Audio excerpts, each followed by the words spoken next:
on the News Channel 5 network. This is Open Line.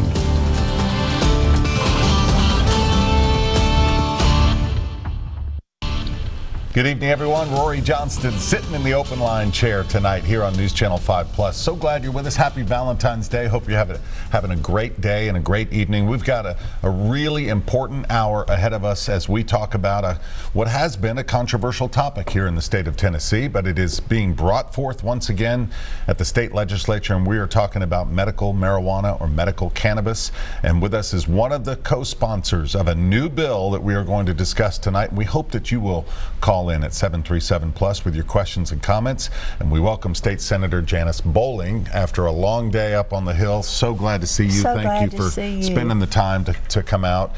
She represents folks down in the Tullahoma area. We're just talking about some mutual friends that we know from there. It's a great town, a great place, and you're in your 7th year now. Now, you and Representative Ron Travis out of Dayton, Tennessee, have put forth this bill. Tell us a little bit about it. What is it called, first of all? And what is the intent of this? I will tell you. This is called the Medical Cannabis Bill, the Medical Cannabis, Tennessee Medical Cannabis. And Tennessee is very key in this because this bill is a compilation of things that have worked in the 33 states that already allow medical cannabis. And when you look at what's working and then find those things that are suitable and compatible with Tennessee and put them together, you say we live in Tullahoma, and as you know, Tullahoma's full of rocket scientists. But this isn't rocket science. This is very simple, very common sense, and more common sense than courage. Right now, a lot of people said, oh, it takes a lot of courage to bring forward. I said, no, once you see the facts, you bring it forward. So my bill is unique and specific to Tennessee. It's a compilation of things that are working, but we're making where it's very centered around agriculture and Tennessee people and Tennessee products. If you come to grow, if you're going to grow or have the manufacturing of the products, or you're going to dispense it, 50% of the ownership in any group has to be Tennesseans. You mentioned that 33 other states and countries now, Canada and many other countries have made, and we're talking again, let's clarify, medical, for medical purposes, not recreational like a few of the states have done, medical marijuana here in Tennessee. And this has been brought up before. It has. In past legislative sessions. What is the big fear that you hear right away when you bring up the word cannabis or marijuana in Tennessee? We are a conservative southern state. What is the fear that people have, and how are you trying to change minds on this? Well, and thank you for asking that, because the fear that a lot of people have, and I'm surprised at how few people have it now, though. That has been the biggest surprise, quite honestly. But that fear is the same fear I had a little over a year ago. When Steve Dickerson, Dr. Steve Dickerson, has brought this forward, a different version, several times. And last year, I just chewed him up one side and down the other. I said, Steve, we don't need that medical cannabis in Tennessee.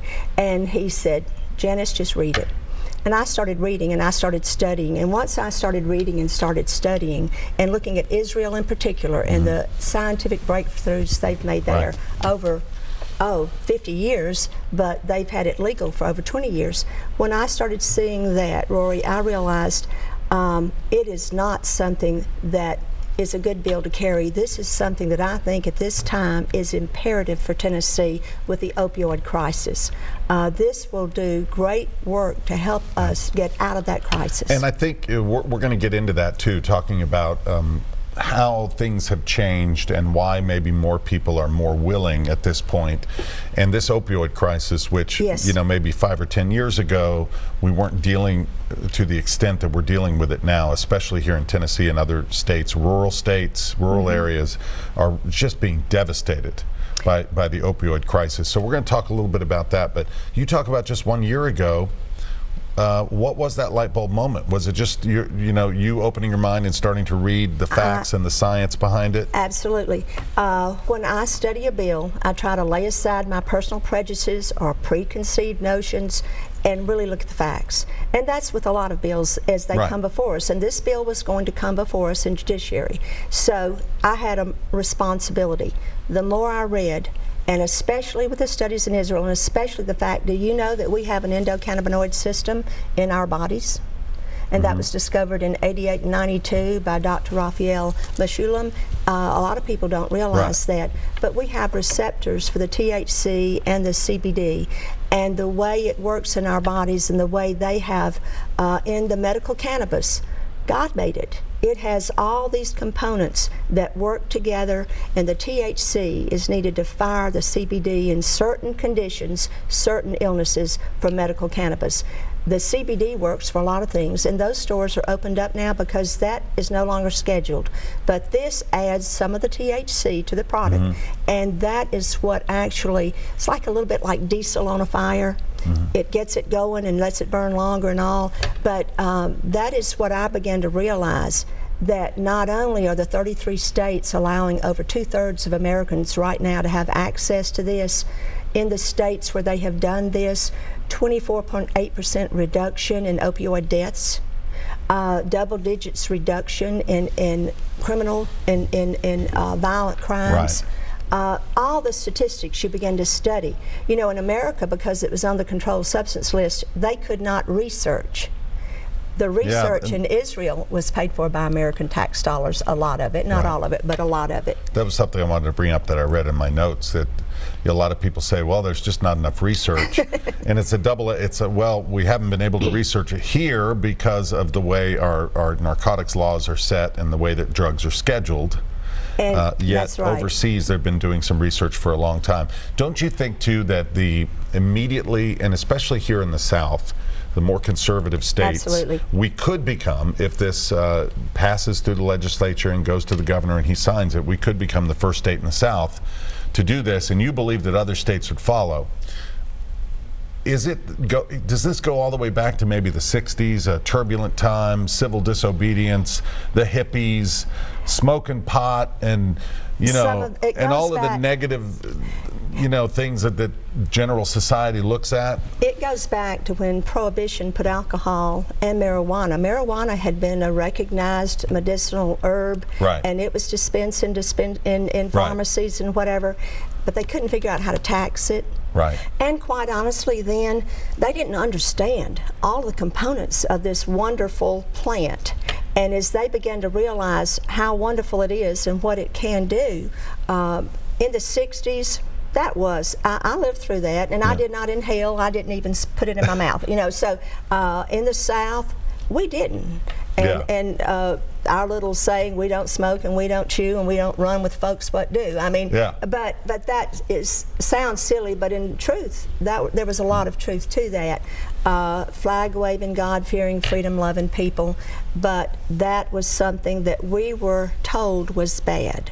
And we associated it with the hippies and the people that were stoned. Counterculture. And they had a lot more in them than cannabis. They had a lot more. They were having cocktails. Psychotropic. Oh, goodness. But you say that, and even now, though, we have welcomed a lot of the pharmaceutical things that are psychotropic. We are putting our children from age 3 on Ritalin, Adderall, Vyvanse, passing it out if they are ADHD, a label, usually a label, not a diagnosis. Those are Schedule II psychotropic drugs, highly addictive, and they can do damage to the cardiovascular system. Where is the moral clarity and the intellectual honesty for we to say this is okay, but something that is, people say, oh, that's not true. You do not get addicted to marijuana. You might become dependent if you overuse it. You know how many deaths there have been from marijuana? And this is a DEA statistic. 0. 0 deaths from using marijuana. So when you look at, okay, you can have your choice of an opioid or marijuana, and these are for specific conditions and They're real debilitating stuff. They really are. They really are. Real quick, before we take our first break, I want to get one phone call in. I believe Karen is holding on line 1. We'll get her on. Karen, are you there? Yes, I am. Hi, go ahead. What's your comment? Yes, I have fibromyalgia, rheumatoid arthritis. I have IC, which is a cystitis, and I also have spinal. Yep, you're breaking up a little bit. Keep talking. Back accident, an auto accident years ago, and so I have chronic pain. Yeah. So anyway, I'm taking 4 oxycodones in a 24-hour period, and if you tell me to be able to have the medical cannabis, Yeah. I'd say sign me up right now. Okay. Because the oxycodone, I can feel the effects of what it's doing to my body, and I don't like it. Yeah. And I feel that Medicare is, you know, I'm a holistic type of person. I grow my own herbs, my own vegetables. Yeah. I'm, you know, constantly doing that. So, you know, I want to be treated holistically, but Medicare does not cover that. Right. Good So point. I'm trying to get in to see the governor, and how could I go about that? All right, hang on. We'll ask the senator here. Hold on. Sure. All right, she makes a point there.